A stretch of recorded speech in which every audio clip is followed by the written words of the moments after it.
What's up, Goddess of Genesis fam? I'm here with a new video talking about this predicted banner schedule that I've come up with. But before I get into that, first you have to know what server you're on. So I'm going to give a quick little history lesson of the different servers that this game is playing on. Now, my background is playing Langrisser Mobile, which I've been doing for a year and a half. And the way that that game worked is the oldest server possible was the Chinese server. 5 months after that came out, they released the global server, which is the one I play on, and it's in English. And 5 months after the global server came out, they released the SEA server, or Southeast Asia, which is also in English. So what would happen is new content would come out on the Chinese server, and then 5 months later, it would arrive on the global server. So we would effectively have 5 months history from the Chinese server that we could look at in advance and then prepare for so that we were ready when it finally arrived on the global server. And at the same time, the SEA server could look at what was happening on the global server and they would know what was happening 5 months out. Or if they were really zealous, they could look at what's happening on the Chinese server and they would know what's coming 10 months down the line for them. Now, for Goddess of Genesis, they changed things up a bit. It started with the Chinese server. 5 months after that came out, they released the SEA server. And 5 months after that, they released the global server, which is the one that I'm playing on. The SEA server is also a server that's in English.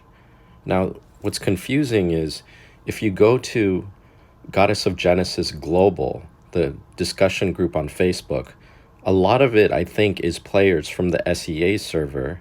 And I think most of that discussion is actually about the SEA server, but it's named Goddess of Genesis Global. So it is very confusing, more than it needs to be.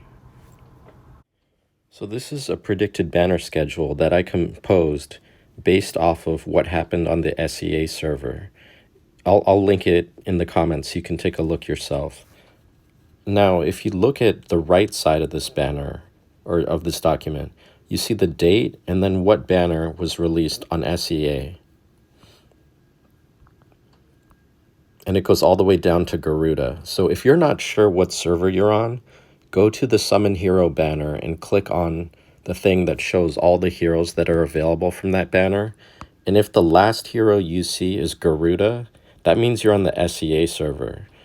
And if the last hero you see is Artemis, that means you're on the global server. And then if you look over on the left side of this document, you can see that the way we started, it somewhat mirrors the SEA banner, but at the same time, it's different. They've already started making changes. So for example, they had Chang'e and Lilith on the separate banner from Artemis, but we got both banners within 1 week. And at the same time, if you look at 12.2 today, the SEA server had Hades Athena.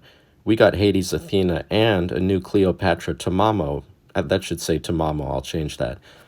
But we got a brand new banner that wasn't available on SEA. So maybe they're going to start giving us 2 banners every week for global, and then maybe they're going to start creating new hero banners off of old heroes.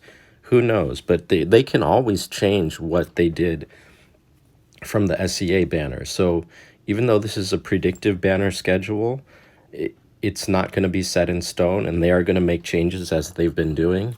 I think the important thing to look at here is they will most likely keep releasing the new heroes, the ones that I have here in orange, within the same time frame. Like, I anticipate they'll probably be releasing a new hero every 2 weeks, and I don't anticipate the order of that changing. I mean, maybe they will, but we should have a pretty good idea after like a month of this if they're following the SEA banner.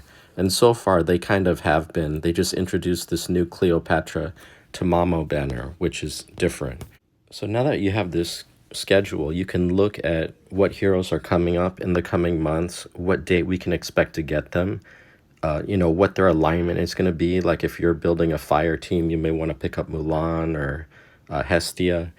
And then you can decide, how many tickets you want to save up, if any, for the upcoming banners, or if there's a banner that you can skip and you want to save for the person like a month down the line, you can start planning your destiny summons this way.